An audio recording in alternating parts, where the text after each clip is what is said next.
Nice. And so I'm going to say just super tactical here. So let's even go, Max, what's your example of a shitty onboarding process, just to give us something to compare it to? Whatever I'm doing Tell now. me, tell me about your onboarding process. So I would define onboarding as after I've made the sale, what I'm going to do with like how to like collect their data and then set them up for success there.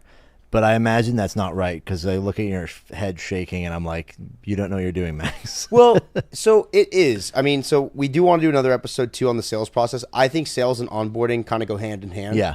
But to keep it concise today, I think for the sake of this, we will keep it to post sale. Right.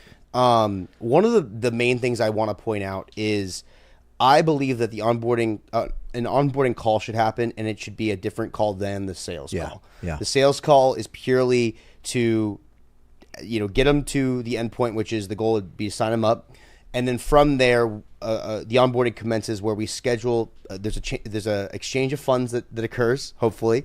And then from there, we set up a time where we can then meet and talk about getting them onboarded as a client. Right. From an enterprise point of view, so let's say like my company, I'll give you an example. I have coaches that also do our sales calls. They will sell an online client or in-person client even, but this most people listening to this probably are more online.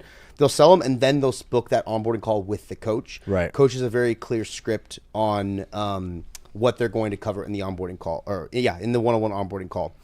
As far as the funnel goes, so like the coach in the sales call, all the notes should be taken to then take that into the onboarding call where we can go even deeper on some of the things they shared and discussed.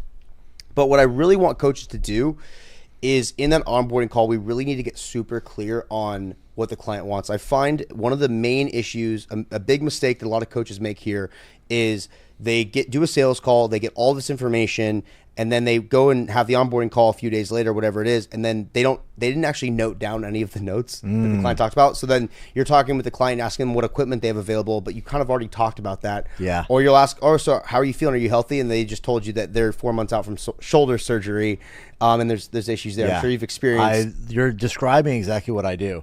So Yeah. I'll do the call. Let's say someone wants to train with me. I do the call with them. They're like, okay, cool, let's get set up. And whether it's that call or the next call I set up, I'm usually taking in my mind, onboarding maybe a long time ago was just like, find out what they want. What are their goals? What are we going to do? And then I just like, okay, I'm going to write your program and I'll send it to you. And it would be like, maybe I'd ask you like, okay, you want to train for powerlifting. Cool. Like, do you have a meet in mind? Like, no. Okay. Well, we'll just wait and find one later. And then maybe you're like, okay, do you have any injuries or anything like that? Like, yeah, my knees are, give me trouble. So I'm like, okay, we can squat once a week. And I'm kind of just making a list of a bunch of things. But ultimately what I would do is I get like some maxes and just information about them and then kind of just write a program and then send it to them. And there really wasn't a lot of follow-up, like other than coaching. It wasn't like another call set up to be like, hey, how's it going after the first week, or a check-in, or there's no real stuff I was taking from that call other than to build the program. Yeah. So I like what you're saying. I think the keys for a really good onboarding call. So I would set aside at least 45 minutes for an onboarding call. Okay. It doesn't always take 45 minutes, but I think it's getting clear on where the client wants to go and understanding their time horizon.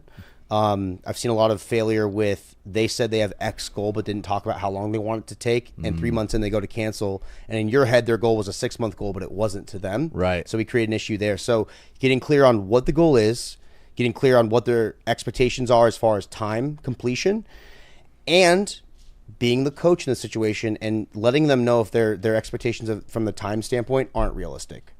That's a hard conversation, yeah. But it sets the tone early that you're the coach. You're here to educate them, to give them support, and they're paying you to do this.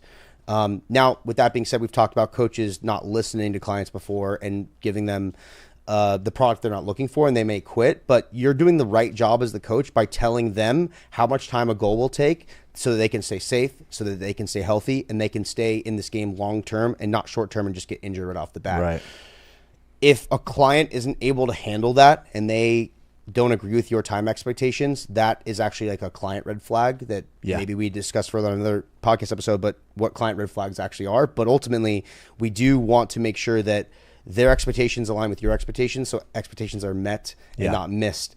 So that'd be number one. Number two is getting really clear on, if they're online, obviously equipment available, movements they like, movements they don't like, so we don't program those in, and ensuring that the program that we write is actually what they're looking for.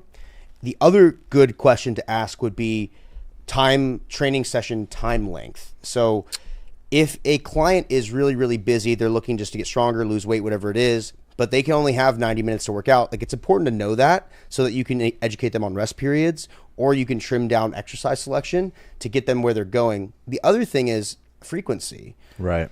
We've dealt with a lot of clients, I think all coaches have dealt with clients who either they want to train, younger clients especially, they're like, I want to train every day.